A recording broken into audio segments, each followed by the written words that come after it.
Dan di sini dituliskan menurut cendekiawan Muslim Quraisy, Al-Quran berasal dari kata qoro'a yang berarti membaca dan kata dasarnya Quran yang berarti bacaan. Al-Quran dengan makna bacaan dinyatakan oleh Allah Subhanahu wa taala dalam beberapa ayat, antara lain di dalam surat Al-Baqarah ayat 2, surat Al-Baqarah 185 dan ayat Al-Hijr 87.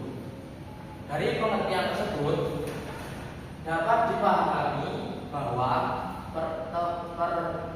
pertama Al-Quran merupakan kalamullah, artinya bukan ucapan Nabi.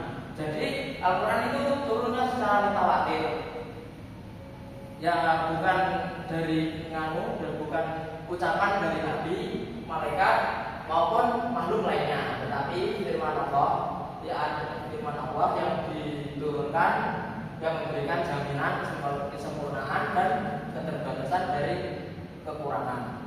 Al-Quran merupakan mukjizat yang luar biasa yang diturunkan kepada Nabi Muhammad SAW.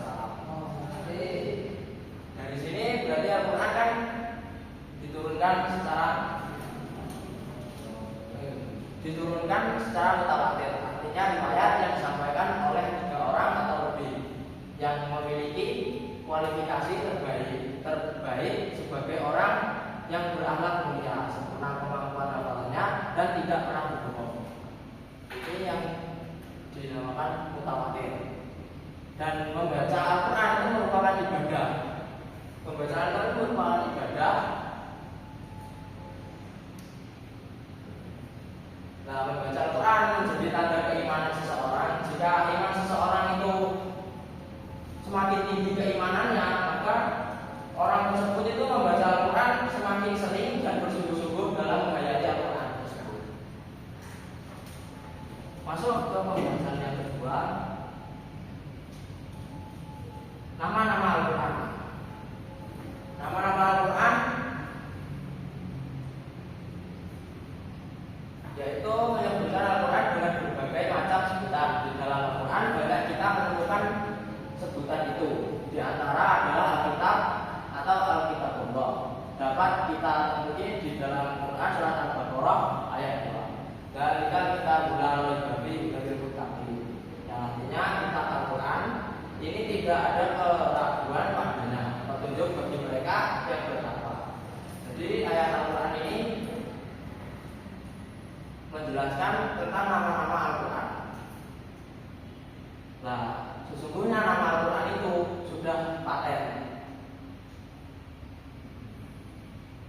Pembahasan yang selanjutnya,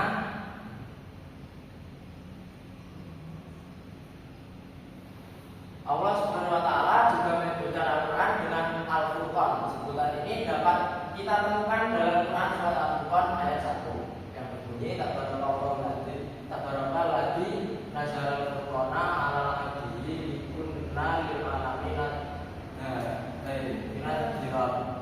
Maha suci Allah yang telah menurunkan Al-Quran, yaitu Quran, kepada hambanya agar dia menjadi pemberi peringatan kepada seluruh alam. Jadi Al-Quran ini menjadi salah satu nama-nama dari Al-Quran. Sebenarnya nama Al-Quran itu banyak dan nanti pembagian tugasnya yang sudah dibagi tadi mencari nama-nama Al-Quran yang selain nama Al-Quran dalam Al-Quran itu Alkitabullah dan Al-Quran. Nanti ditulis dan diresum semua, dibagi dengan kelompoknya. Ya sekiranya itu ya sudah, pertemuan ini saya akhiri.